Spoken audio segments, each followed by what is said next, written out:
হ্যাঁ, আজকে আর একটা টপিক শুরু করব। এটা হচ্ছে ফিগারিং উইথ এক্সট্রা থ্রেডস।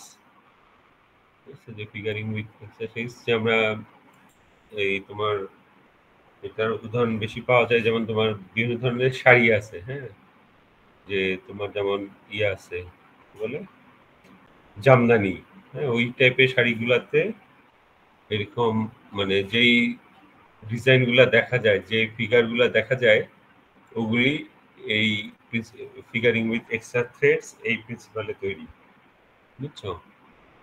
এখন দেখো আমরা যদি এই ফিগারিং উইথ এক্সট্রা থ্রেডস এটা আমরা দুইভাবে করতে পারি। একটা ওয়ার্ড ওয়েতে এক্সট্রা থ্রেড দিয়ে, আর হচ্ছে ওয়েভড ওয়েতে এক্সট্রা থ্রেড দিয়ে, বা দুটা মিলে।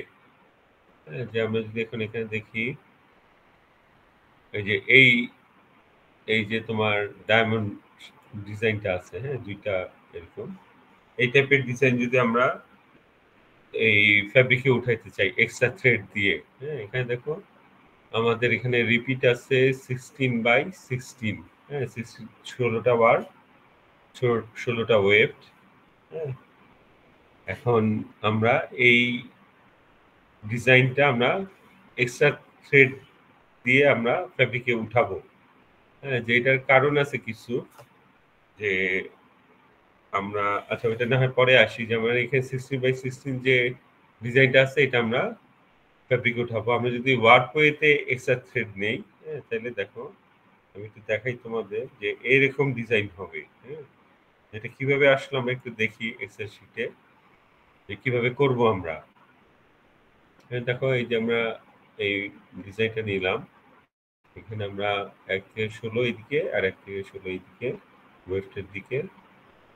তো তোমরা দেখবা যে এই রিপিটটা আঁকাটা একটু খেয়াল করে করতে হয়, বুঝছো, ডায়মন্ড শেপটা।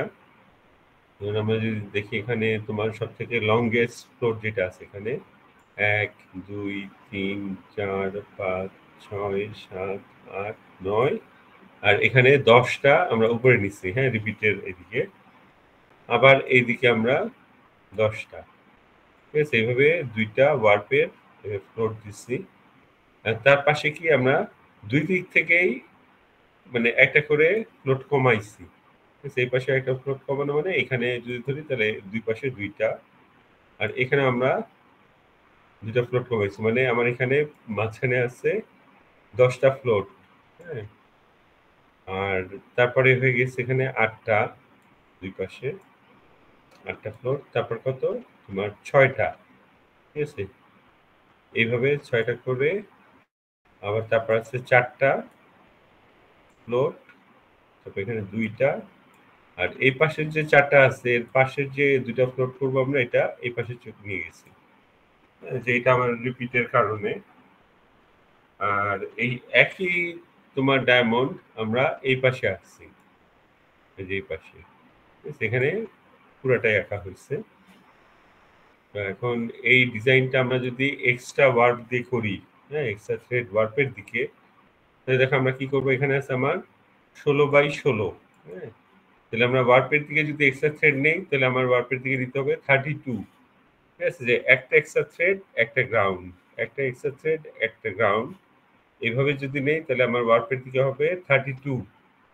ঠিক আছে, আর ওয়েফটের দিকে আমরা কোনো এক্সট্রা থ্রেড দিতেছি না, তাই এটা 16ই থাকবে। ঠিক আছে, এখন দেখো আমরা এখানে ফার্স্টে যেটা করছি, এখানে পুরাটা আমার এইভাবে এই রিপিট যেটা আছে এটা হচ্ছে আমার 32/16। হ্যাঁ, এখন এটা আমরা 32/16 করার পরে আমরা ওয়েফটের দিকে সব কি গ্রাউন্ড ইয়ার নিছি, কোনো এক্সট্রা থ্রেড নেই। হ্যাঁ, আর ওয়ার্পের দিকে দেখো যে আমার এখানে একটা গ্রাউন্ড একটা extra ground extra ground extra, এইভাবে আমরা মানে পুরা ওয়ার্পটাকে সাজাই নিচ্ছি, হ্যাঁ, ওয়ার্পের দিকে। তারপর আসো আমরা কি করব, যে এক্সট্রা থ্রেড যেটা এটার ডিজাইনটা নিব আমরা এই মোটিভ বা এই ডায়মন্ড থেকে। ঠিক আছে, এখন তোমাদের দেখবা যে বইয়ে এইভাবে নাই, আমরা যদি এখানে ধরো নাম্বারিং করে নেই, ঠিক আছে, এগুলি সব আমার এক্সট্রা থ্রেডের ডিজাইন হবে, এখানে এই ডিজাইনটা এক্সট্রা থ্রেডে ফুটবে। এই যদি আমরা নাম্বারিং করে নেই যে এটা এক্সট্রা থ্রেড 1, হ্যাঁ, তারপরে এক্সট্রা থ্রেড 2, এভাবে আমরা যদি নাম্বারিং করে নেই, হ্যাঁ, যে ওয়ার্পের দিকে আমরা এগুলি দিব, তাহলে এখন দেখো আমরা যেটা করছি, দেখো এখানে গ্রাউন্ড ইয়ার্ন যেটা ওয়ার্পের দিকে, এটা আমরা পরে দেখতেছি যে এখানে আমরা প্লেন উইডথ দিয়ে দিচ্ছি।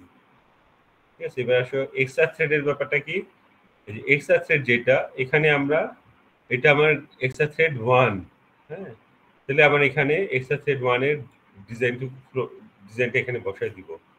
ঠিক আছে, দেখো আমার এখানে এক্সট্রা থ্রেড 1, এটা হচ্ছে এই যে এখানে দেখো এটা 1, তাহলে আমরা এই ডিজাইনটা এখানে নিয়ে এখানে বসাই দিব। ঠিক আছে, তারপর আছে এক্সট্রা থ্রেড 2, এখানে আছে কি 6টা ফ্লোর। ঠিক আছে, ওটা আমরা এখান থেকেই পাইছি, দেখো এই যে এক্সট্রা থ্রেড 2, এখানে 2, এটার ফ্লোর হচ্ছে 6, এখানে এখান থেকে নিয়ে আমরা এখানে ওইভাবে বসাই দিলাম। ঠিক আছে, তো এইভাবে আমরা এক্সট্রা থ্রেড 3, 4, 5 সব বসাবো। হ্যাঁ, এখানে একটা জিনিস খেয়াল রাখবা, এই জায়গাগুলো মিসিং যাইতে পারে। এই জায়গাগুলো খেয়াল রাখতে হবে যে আমার ওখানে এক্সট্রা থ্রেড কত, এটা হচ্ছে 4 আর 5। ঠিক আছে, একটু মনোযোগ ধরে রাখতে হয়, বুঝছো, মনোযোগ ধরে রাখলে অসুবিধা হয় না। আমার 4, 5 হচ্ছে এই দুইটা, এটা। তো এই এক্সট্রা থ্রেড 4, 5 এর লোড এখানে দিয়ে দিলাম। ঠিক আছে, তো এইভাবে আমরা ওয়ার্পের দিকে এক্সট্রা থ্রেডগুলোর ডিজাইন বসাই দিব। আর এখানে গ্রাউন্ড ইয়ার্ন যেটা আছে, দেখো গ্রাউন্ড ইয়ার্ন আমরা এখানে প্লেন উইডথ দিয়ে দিব। ঠিক আছে, এটা আমরা 1 আপ 1 ডাউন 1 আপ 1 ডাউন, এইভাবে আমরা এই গ্রাউন্ড ইয়ার্নে প্লেন উইডথ দিব। আবার সেকেন্ড গ্রাউন্ড ইয়ার্নে দেখো প্লেনের প্রিন্সিপাল এখানে ছিল প্রথমটা আপ, এখানে হয়ে যাবে ডাউন। হ্যাঁ, আমরা যদিও এখানে মাঝখানে এক্সট্রা থ্রেড আছে, এটাতে আমরা কোনো ডিজাইন বসাবো না। ঠিক আছে, আমরা যাবো গ্রাউন্ডের 1-এ, তারপর গ্রাউন্ডের 2-তে গিয়ে আবার উল্টা ডিজাইন বসাবো প্লেনের, তারপর গ্রাউন্ডের 3, গ্রাউন্ডের 4, এইভাবে আমাদের পুরো ডিজাইনটা হবে। এটা হচ্ছে আমার ওয়ার্পের দিকে এক্সট্রা থ্রেড ব্যবহার করে ডিজাইন। হ্যাঁ, তোমরা যে জামদানি শাড়িতে দেখছো যে এই টাইপের ডিজাইন হয়। তো এইখানে দেখো যে আমাদের এই গ্রাউন্ড ইয়ার্ন ব্যবহার করার কারণ কি, যে আমরা এখানে দেখতেছি যে ওয়ার্পের দিকে এক্সট্রা থ্রেড ব্যবহার করে ডিজাইন করতেছি, যে আমরা দেখো যে এইখানে আমরা যদি ফেস সাইড থেকে দেখি, আমরা যদি সামনের দিক থেকে দেখি, এইগুলি হচ্ছে মানে কালার সুতা বা ডিজাইন। হ্যাঁ, এখন আমরা যদি উল্টায় ফেলি ফ্যাব্রিকটাকে, তাহলে ওই দিকেও কি এই এক্সট্রা থ্রেডের ফ্লোট আছে, ঠিক না, যে ওগুলি একটু অত মানে এলোমেলো থাকে কিছুটা, অনেক সময় এগুলি কেটে ফেলা হয়। ঠিক আছে, যে এক্সট্রা থ্রেডের উল্টা পাশে কেটে ফেলা হয়।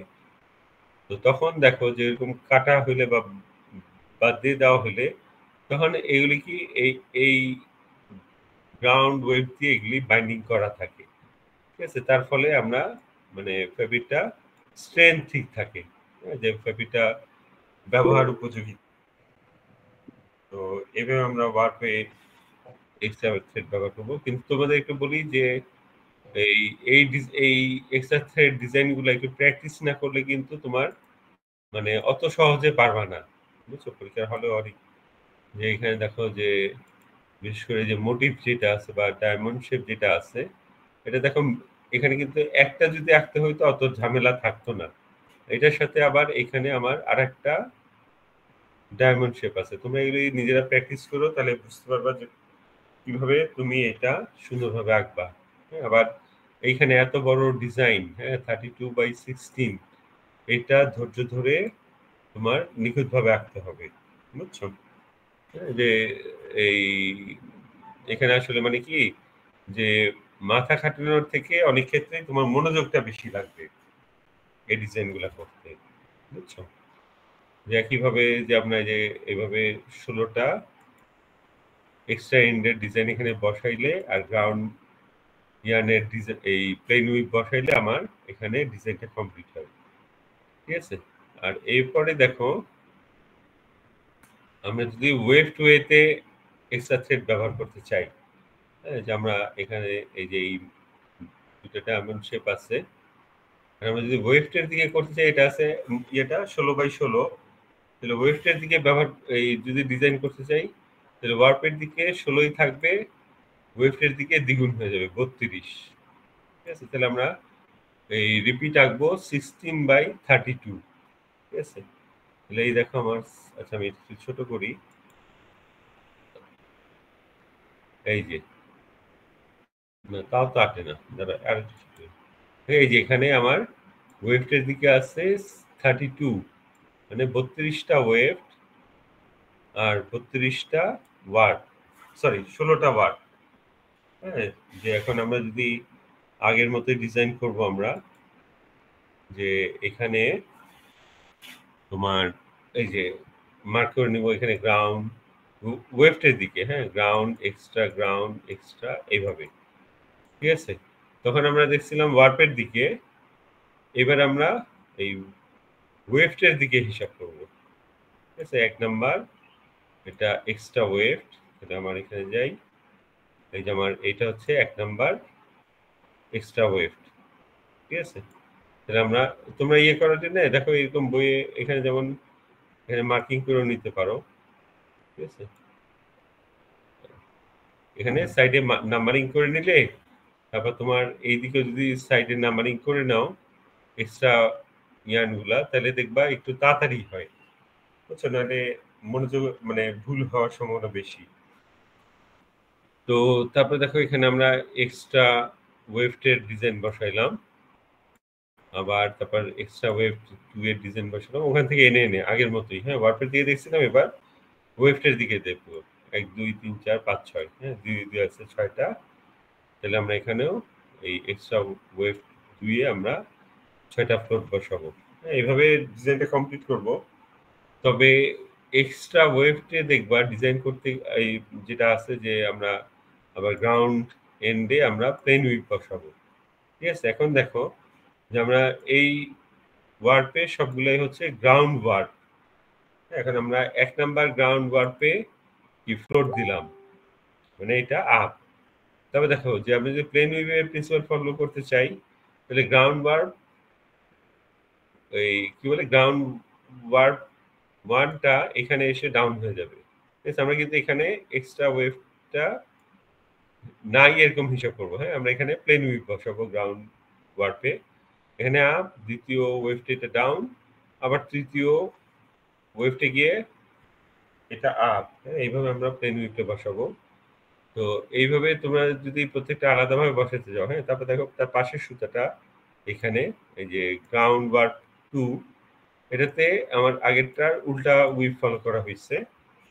হ্যাঁ, তাহলে আমার গ্রাউন্ড ওয়ার্প 2 তে গিয়ে ফ্লোট হবে, হ্যাঁ প্লেন উইভের প্রিন্সিপাল। তো এটা দেখো যে আমার এখানে এই পুরো এক্সট্রা থ্রেড নিয়ে যে ডিজাইনটা করলাম আমরা, এখানে কিন্তু দেখবা যে এই প্লেন উইভটা বসানোটা একটু মানে ঝামেলা মনে হয়, বুঝছো, সময় লাগে। তোমরা একটা করতে পারো, এখানে যেহেতু আমার এই সবই ধরো গ্রাউন্ড ওয়ার্ড,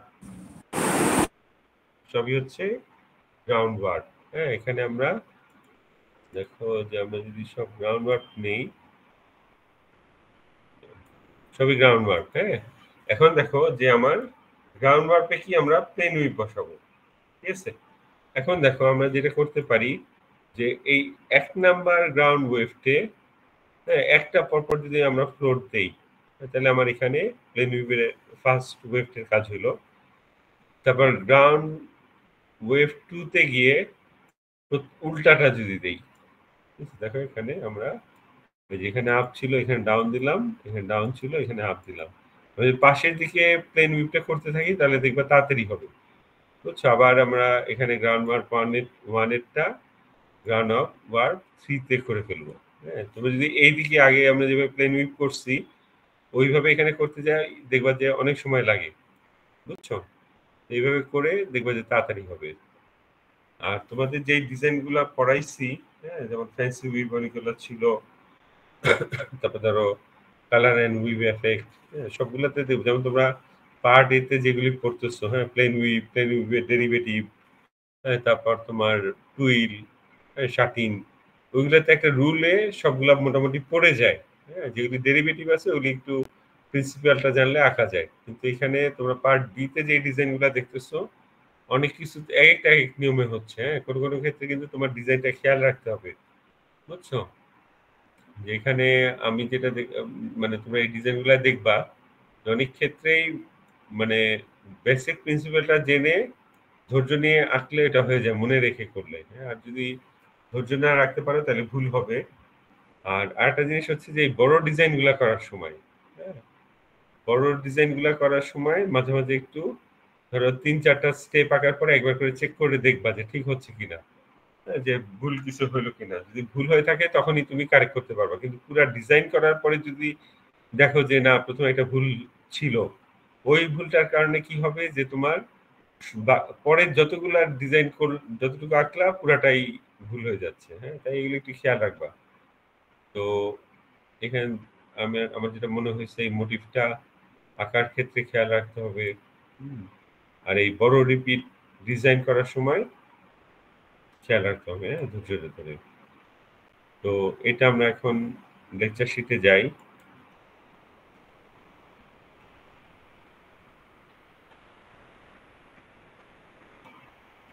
যে এখানে যেটা বলতেছে যে তোমার গ্রাউন্ড ওয়ার্ক আর এক্সট্রা থ্রেড, হ্যাঁ? এখানে আমাদের গ্রাউন্ড ওয়ার্ক কেন যে ফ্যাব্রিকের স্ট্রাকচারটা তৈরি হবে।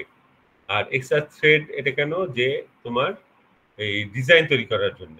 হ্যাঁ? আর এখানে আরেকটা জিনিস হচ্ছে যে আমরা এই ২ রকমের সুতো কেন ব্যবহার করতেছি? যে যাতে তোমার এক্সট্রা থ্রেড যেটা ওইটার কিছু অংশ যদি আমরা বাদ দেই তাহলে যেন ফ্যাব্রিকের স্ট্রাকচারটা আগের মতো শক্তিশালী শক্ত থাকে, হ্যাঁ? যাতে ছিঁড়ে না যায়। আর আরেকটা জিনিস আমরা করতে পারি এখানে দেখো যে গ্রাউন্ড ওয়ার্ক যেটা আছে এটার সাথে এক্সট্রা থ্রেডটা যদি কন্ট্রাস্ট কালারের হয়, হ্যাঁ? ধরো একটা ব্লু একটা অরেঞ্জ এটা যদি কন্ট্রাস্ট কালার যে একটার মধ্যে একটা সুন্দর ফুটে উঠে তাহলে কিন্তু আমাদের ডিজাইনটা আরো মানে আকর্ষণীয় হবে, সুন্দর হয়ে ফুটে উঠবে। বুঝছো? এটা একটা অপশন আছে আমাদের যে যাতে কন্ট্রাস্ট কালার ব্যবহার করতে পারি। হ্যাঁ? আর তোমার এইখানে এই এই যে এখানে মেথডটা বলা আছে কিভাবে আমরা এক্সট্রা কালার ইনসার্ট করব। হ্যাঁ? যেমন আমরা যদি ওয়ার্পের দিকে এক্সট্রা থ্রেড ব্যবহার করি তাহলে আমাদের কি করতে হবে ২ টা ওয়ার্প বিম নিতে হবে। যে একটা গ্রাউন্ড ওয়ার্পের জন্য আর একটা এক্সট্রা থ্রেডের জন্য। হ্যাঁ?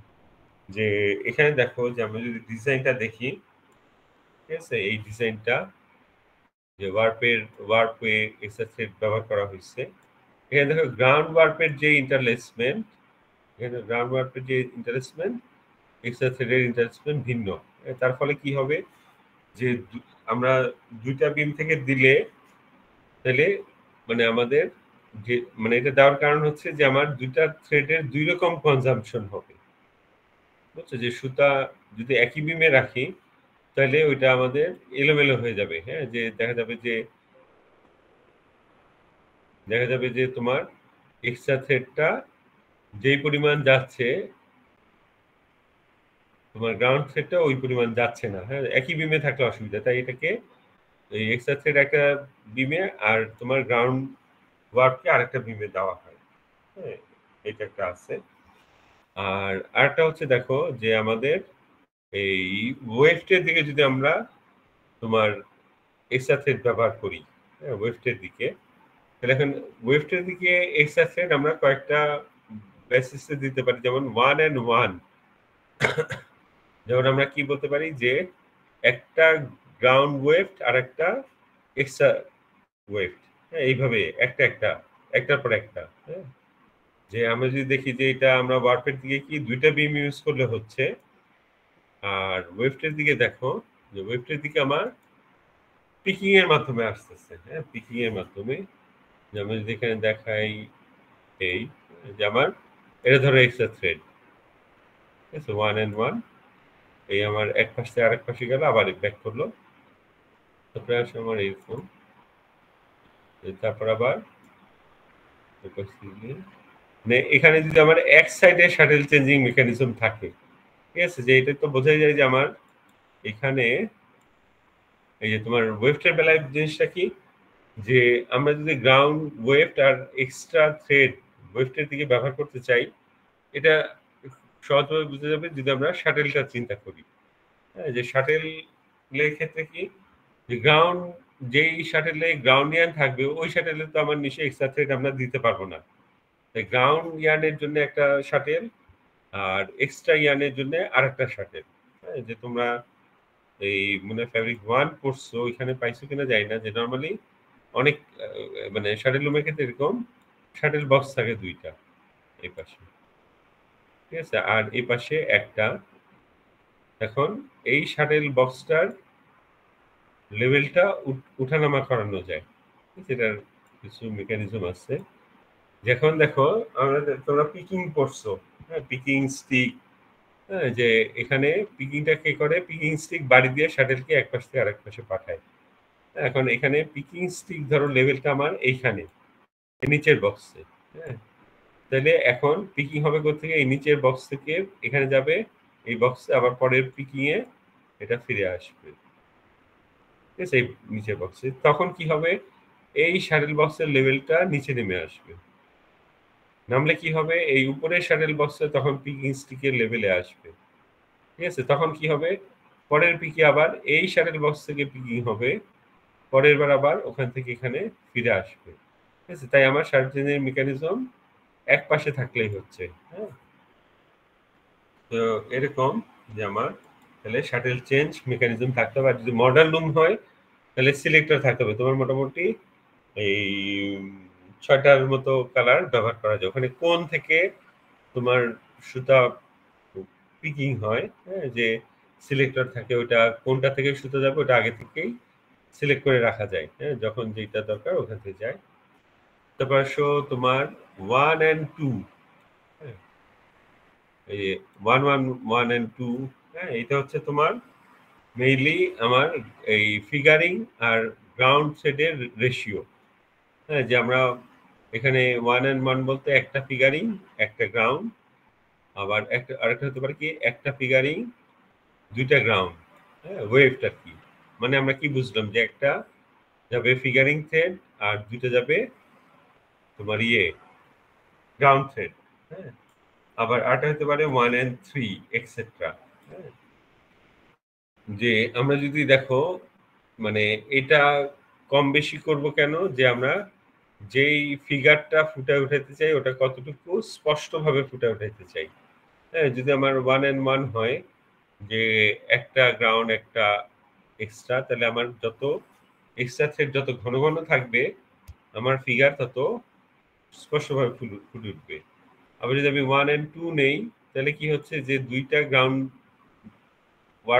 ওয়েভটার পরে একটা এক্সট্রা থ্রেড আসছে। তার ফলে এটা একটু মানে কম স্পষ্ট হবে, ঝাপসা হবে একটু। হ্যাঁ? এইভাবে। ঠিক আছে? আর আর আর এইটা হচ্ছে যে তারপর আসো যে এখানে তোমার এই 1 and 1 may be produced by wafting 2 and 2, হ্যাঁ? যে 1 and 1 যেটা এটা আমি যেটা দেখাইলাম যে ২ টা এই যে এখানে যে ডায়াগ্রাম যে দেখাইলাম তোমাদের, এক পাশে যখন শাটল চেঞ্জিং মেকানিজম থাকতেছে যে ২ টা শাটল ২ টা বক্সে একটা থেকে এই পিকিং হলো আবার ফিরে আসলো যখন তখন আবার আরেকটা বক্সে যাচ্ছে, আবার ফিরে আসলো। হ্যাঁ? এইভাবে। তারপরে এই গেল আমার আর ওয়ার্পের দিকে কি বললাম? ওয়ার্পের দিকে আমরা আলাদা উইভার্স বিম ব্যবহার করব। হ্যাঁ? একটা এক্সট্রা থ্রেড আর একটা গ্রাউন্ড থ্রেডের। এবার আসো কম্প্যারিজন। হ্যাঁ? Extra work with extra wave figuring. হ্যাঁ? যে আমাদের এখানে দেখো যে এই কম্প্যারিজন যদি আমরা দেখতে চাই, হ্যাঁ? যে যেমন একটাতে ওয়ার্পের দিকে ব্যবহার হচ্ছে আরেকটা এই এক্সট্রা থ্রেডটা ওয়েভটার দিকে ব্যবহার হচ্ছে। হুম? এখন দেখো যে আমরা যদি পার্থক্য করতে চাই, হ্যাঁ? যেমন আমরা দেখো এখানে কিন্তু অলরেডি একটা এই সুবিধা অসুবিধা বের হয়ে গেছে। যেমন আমার যদি আমরা এই ইয়েতে কি বলে? এই ওয়েভটার দিকে যদি আমরা ওয়েভটার দিকে যদি আমরা এক্সট্রা থ্রেড ব্যবহার করতে চাই, হ্যাঁ? তাহলে আমাদের লিমিটেশনটা কি যে আমরা লিমিটেড সংখ্যক কালার ব্যবহার করতে পারবো। বুঝছো? যে লিমিটেড সংখ্যক ওয়েভটার দিকে আমরা কারণ আমরা যতগুলা কালার রাখবো আমার এখানে শাটেলের অপশন রাখতে হবে। হ্যাঁ? বা এই মডার্ন লুম হইলে আমার ওই সিলেক্টর অপশন থাকতে হবে, ঠিক আছে। কিন্তু ওয়ার্পের দিকে দেখো, ওয়ার্পের দিকে কিন্তু আমরা চাইলেই কালার বাড়াইতে পারি। বিমে বেশি কালার নিলে এক্সট্রা থ্রেডে, তাহলে আমরা একাধিক অনেকগুলো কালার পাবো। হ্যাঁ, যে থিওরিটিক্যালি বলতে গেলে আনলিমিটেড সংখ্যক কালার আমরা ব্যবহার করতে পারবো। হ্যাঁ, যে এখানে দেখো আমাদের ওইটাই যে ওয়ার্প ওয়ে এক্সট্রা থ্রেড, এইটার অ্যাডভান্টেজেস কি ওয়েব পেজ ব্যবহারের থেকে। হ্যাঁ, যে তোমার এটা যেটা বললাম, যে আরেকটা হচ্ছে কি যে তোমার ওয়ার্পের দিকে যদি আমরা এক্সট্রা থ্রেড ব্যবহার করি, হ্যাঁ, ওয়ার্পের দিকে যদি আমরা এক্সট্রা থ্রেড ব্যবহার করি, এই ডিজাইনটা দেখাই এটা। হ্যাঁ, এখানে কি হইতেছে যে আমার ওয়েভটের দিকে সব গ্রাউন্ড ওয়েভ, এক সেট ওয়েভটি। হ্যাঁ, তাহলে আমার কোনো শাটেল চেঞ্জিং মেকানিজমও লাগতেছে না, আবার কি যে আমার কালারও রাখা লাগতেছে না। তা একই শাটেল থেকে যদি কন্টিনিউয়াস প্রোডাকশন এই ওয়েভ ইনসার্শন হইতে থাকে, তাহলে তার প্রোডাকশন ক্যাপাসিটি বেড়ে যায়। ঠিক, আমার শাটেল চেঞ্জিং এ টাইম লাগতেছে না, এটাই এর জন্য আমাদের প্রোডাকশনটা বেড়ে যাবে। আর এটা লেস কমপ্লিকেটেড হয়ে যায় পিকিং এর দিকে। তারপরে আসলে no special picking box uptake motion are required. যে আমাদের এখানে ওই যেটা বললাম যে বক্স বা আলাদা পিকিং কোনো স্পেশাল অ্যারেঞ্জমেন্ট রাখতে হচ্ছে না। তারপরে there is theoretically no limit to the number of colours that can be introduced. হ্যাঁ, যে এটা তো ওয়ার্কওয়েতে আমি বললাম যে আমরা বিমে অনেক কালারই নিতে পারি এক্সট্রা থ্রেডের হিসাবে। তারপর in an intermediate arrangement of extra ends either spotted or stripe pattern can be formed। হ্যাঁ, যে আর এখানে যেটা মানে তোমার এই যদি আমরা ওয়ার্পের দিকে এক্সট্রা থ্রেড ব্যবহার করি, হ্যাঁ, তাহলে আমরা মানে স্পটেড আর স্ট্রাইপ প্যাটার্নস, হ্যাঁ, যে স্পটেড বলতে আমার জায়গায় জায়গায় ডিজাইন উঠতেছে, আর স্ট্রাইপ প্যাটার্ন বলতে যেগুলি লম্বা লম্বা। হ্যাঁ, এই দুইটাই আমরা করতে পারি। হ্যাঁ, কিন্তু ওয়েভটের দিকে দেখো আমরা শুধু স্পট তৈরি করতে পারবো। হ্যাঁ, যে কারণ তোমার আমরা যদি ওয়েভটের দিকে এই কি বলে যে কালার এক্সট্রা থ্রেড ইয়ে করি বেশি ইয়ে করে, তাহলে ওখানে আমরা স্ট্রাইপ যদি উঠে ওটা দেখতে খারাপ লাগে, হরিজেন্টাল লাইন তৈরি হয় ওয়েভটের দিকে, এটা অতটা সুন্দর হয় না। হ্যাঁ, তার জন্য এখানে মেনলি ওয়েভটের দিকে আমরা স্পট ডিজাইন, হ্যাঁ, যে যেমন আমি এখানে দেখালাম যেটা, যে এই টাইপের ডিজাইন আমরা সুন্দরভাবে ফুটাতে পারবো ওয়েভটের দিকে এক্সট্রা থ্রেড ব্যবহার করে। এরপর disadvantages, two or more warp beams may be required instead of one. এটা তো যদি আমরা ওয়ার্কের দিকে এই এক্সট্রা থ্রেড ব্যবহার করি, তাহলে গ্রাউন্ড ইয়ার্নের জন্য একটা বিম আর এক্সট্রা থ্রেডের জন্য আর একটা বিম ব্যবহার করতে হবে। তারপর যে আমরা যদি এটা জ্যাকার্ডে করতে চাই, হ্যাঁ, যে জ্যাকার্ডে যদি করতে চাই, দেখো যে আমরা যেটা জানি যে জ্যাকার্ডে তোমার প্রত্যেকটা এন্ডকে আলাদাভাবে কন্ট্রোল করা হয়। হ্যাঁ, যে যত এন্ড আছে ওয়ার্পের সুতা আছে, ঠিক আছে, সবগুলাকে এখানে মেইলাই থাকে, এটাকে আলাদাভাবে ওঠানামা করানো হয় প্রত্যেকটাকে। কারণ আমি যদি ওয়ার্পের দিকে যদি গ্রাউন্ড ইয়ার্ন এক্সট্রা ইয়ার্ন সব নেই, তাহলে জ্যাকার্ডের কি যে আমার ক্যাপাসিটি বাড়াইতে হবে, বুঝছো?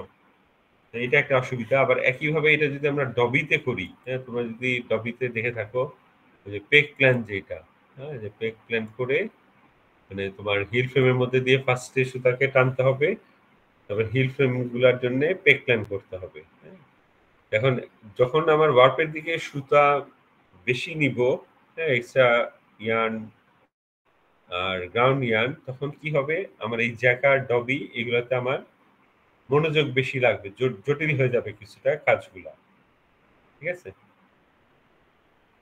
তারপর তোমার এই যে ইয়েতে ওয়ার্প ওয়ার্পে এক্সট্রা থ্রেডের বেলায় যে আমাদের নর্মালি কি যে যত টেনশন, হ্যাঁ, ওয়েভটের থেকে ওয়ার্পের দিকে টেনশন বেশি থাকে, টান বেশি পড়ে, ওখানে সুতা ছেঁড়ার সম্ভাবনা বেশি। হ্যাঁ, তাই ওয়েভটের দিকে যদি আমরা এক্সট্রা থ্রেড ব্যবহার করি, ওটা কি আমরা চাইলে মোটা করতে পারি, একটু লোয়ার করে, মানে অত স্ট্রেংথ না থাকলেও হয়। কিন্তু ওয়ার্পের দিকে যদি আমরা এক্সট্রা থ্রেড ব্যবহার করি, ওইটার তোমার স্ট্রেংথ যথেষ্ট থাকতে হবে, যে যাতে ওই শেডিং, হ্যাঁ, বিট আপ এগুলির ফোর্স সহ্য করতে পারে। হ্যাঁ, আবার ধরো তোমার ওয়ার্পের দিকে কি হয় যে টেনশনটা বেশি থাকে, হ্যাঁ, আর ওয়েভের দিকে অতটা টেনশন থাকে না। তাহলে আমরা যদি ওয়ার্পের দিকে এক্সট্রা থ্রেড ব্যবহার করি, তাহলে ইয়ার্নে যেমন স্ট্রেংথ হইতে হবে, সেরকম আবার তার শক্তিও থাকতে হবে, স্ট্রেংথ থাকতে হবে। হ্যাঁ, যে এর জন্য কি হয় যে আমার অনেক ক্ষেত্রেই অতটা তোমার ইয়ে কি বলে যে সফট ফুল অ্যান্ড লাক্সারাস হয় না। সফট বলতে কি যে আমার সুতা টুকরা নরম হবে, ফুল বলতে ধরো মোটা, মানে ডিজাইনটা পুরা, মানে আমরা যদি এরকম দেখতে চাই, দেখো যে এইখানে, হ্যাঁ, যে এই সুতাগুলো যদি একটু মোটা মোটা হয়, তাহলে কি পাশের এই জায়গাগুলা কিছুটা পূরণ করবে, তাহলে এই ডিজাইনটা আরো সলিড মনে হবে। হ্যাঁ, কিন্তু আমরা ওয়ার্পের দিকে যদি এক্সট্রা থ্রেড নেই, তাহলে ওরকম করতে পারি না। হ্যাঁ, যে এটা আমার স্ট্রেংথ বাড়াতে হলে আমার টুইস্ট বাড়াইতে হবে। হ্যাঁ, ওয়ার্পের দিকে ইয়ার্নের টুইস্ট বাড়াইতে হবে কেন? যাতে স্ট্রেংথ বাড়ে। এই জন্য এটা সফট আর ফুল থাকে না, আর লাস্টারাসও থাকে না, অত চকচকে থাকে না। ঠিক আছে, কিন্তু ওয়েস্টের দিকে আমরা এইগুলি সহজে করতে পারি, যাতে এই ওয়েস্টের সুতা লাস্টারাস থাকে বা ফুল থাকে। হ্যাঁ, তারপরে আসো, if the extra thread have to be removed from underside of the cloth, it is more difficult and costlier to cut away extra ends than extra peaks. হ্যাঁ, যে আমরা যদি দেখো যে এই যে তোমাদের যেটা বললাম, এই যে দেখো এই যে এক্সট্রা থ্রেড যেগুলা, এগুলা যেখানে ফ্লোট আছে, এই যে ফ্লোট গুলা, এরপরে কি আমার ডিজাইন, আমার আর এই এক্সট্রা থ্রেড গুলার তেমন প্রয়োজন নাই। এগুলি দেখো যেখানে এই ফ্লোট আছে, ঠিক আছে, যে ফ্লোট আছে যেগুলি, এরপরে কি আছে, এগুলি নিচে চলে গেছে। হ্যাঁ, যে তোমার আমরা যদি ফ্যাব্রিকটাকে উল্টা দিকে উল্টাই, তাহলে ওই সুতোগুলোকে আমরা কেটে বাদ দিতে পারি। হ্যাঁ, এখন দেখো যে আমরা ওয়েফটের দিকে যত সহজে এই এক্সট্রা থ্রেড গুলা কেটে বাদ দিতে পারবো, হ্যাঁ, ওয়ার্পের দিকে এটা কিছুটা জটিল হয়ে যায়। ঠিক আছে, কারণ এগুলি টেনশনে থাকে। হ্যাঁ, এবার চিকন সুতা সবকিছু মিলে আমরা ওয়ার্পের দিকে এই রিমুভাল, হ্যাঁ, এক্সট্রা থ্রেডের অদরকারি অংশগুলা কেটে বাদ দেওয়াটা কিছুটা কষ্টকর। তাহলে মনে হয় এইটুকুই আছে আমাদের এখানে। এই যে তোমার ডিজাইনটা একটু নিজেরা প্র্যাকটিস করবা, বুঝছো? ডিজাইনগুলো নিজেরা একটু প্র্যাকটিস করবা, নাহলে কিন্তু এই আমি যত সহজে বললাম, তোমাদের এত সহজে তোমরা হয়তো অনেকেই আঁকতে পারবে না, বুঝছো? একটু দেখবা, হ্যাঁ, যেখানে এই মোটিভটা যদি ঠিক করে আঁকতে পারো, হ্যাঁ, এই ডায়মন্ড শেপ বা, হ্যাঁ, যেটা এটা, তারপরে আর এখানে তোমার ভাগ করে মনোযোগ রাখতে হয়, কিন্তু এই টাইপের জিনিসগুলো একটু আঁকা কঠিন আছে, বুঝছো? একটু নিজেরা দেখবা। কটা বাজে? 7:40। তোমাদের কি কোনো বুঝতে অসুবিধা হয়েছে আজকে? কতজন? শাওন ইসলাম কি কিছু বলবা? শাওন ইসলাম হাত তুলছো কেন?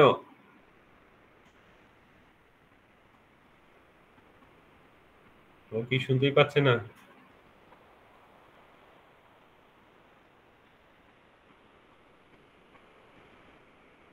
তোমাদের সিআর কোথায়? সিআর,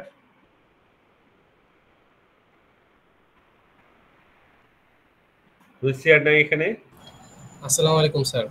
ওয়ালাইকুম আসসালাম, নাজমুল সাকিব। শুনো, তোমাদের দেখি আমি জানাবো, কালকে একটা ক্লাস নিতে পারি। হ্যাঁ, স্যার তোমরা আমাকে স্যার সিটির ব্যাপারটা নিয়ে একটু সিটি, এই যে তোমাদের দেখো এই যে ফ্যান্সি উইভ যেগুলি আছে, হ্যাঁ, তোমাদের দেখাই আমি এখানে।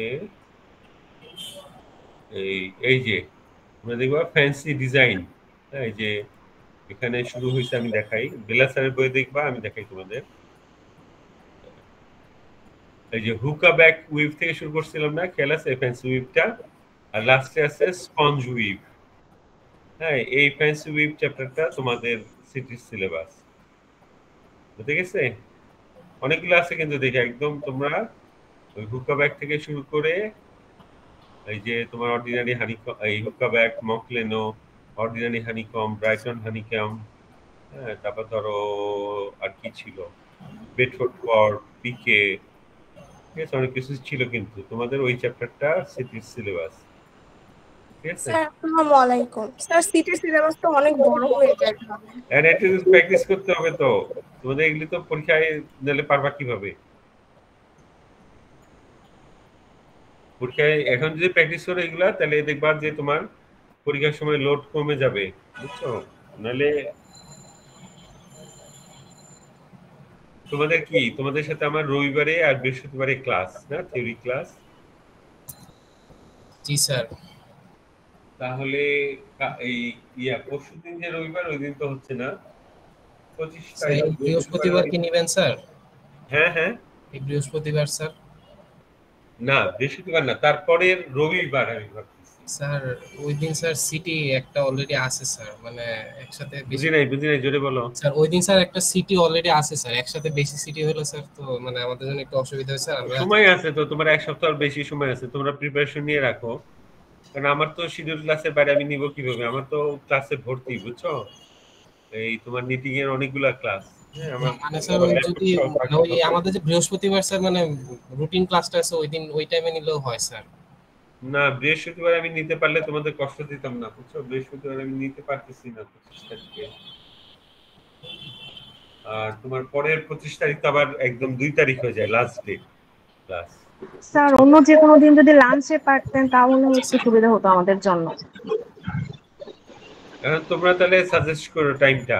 হ্যাঁ আমি দেখি, ঠিক আমি আছে তাহলে হচ্ছে আমার রুটিনে। আমরা স্যার হচ্ছে ই করে আপনাকে হচ্ছে মানে আপনি যদি অন্য টাইম না পারেন না স্যার তোমরা বেশ কয়েকটা অপশন দিও, কারণ আমার হ্যাঁ জি স্যার রুটিনে, আমরা অপশন দিয়ে দিব বুঝছো, স্যার। ল্যাব পরীক্ষাও থাকবে, অন্য থিওরিরও এই ক্লাসেস থাকবে, তারপর ধরো থিওরি ক্লাস তো বন্ধ থাকবে না, বুঝছো? তোমরা কয়েকটা অপশন দিও, আমি ওখান থেকে দেখি স্যার আমার মধ্যে এখন যদি আমরা স্যার মোটামুটি কিছু কিছু সিলেবাস মানে স্যার ক্লাস শেষ হয়ে গেছে তো স্যার ওই টাইমগুলো ফ্রি হয়েছে আমরা আপনাকে টাইম বুঝি নাই।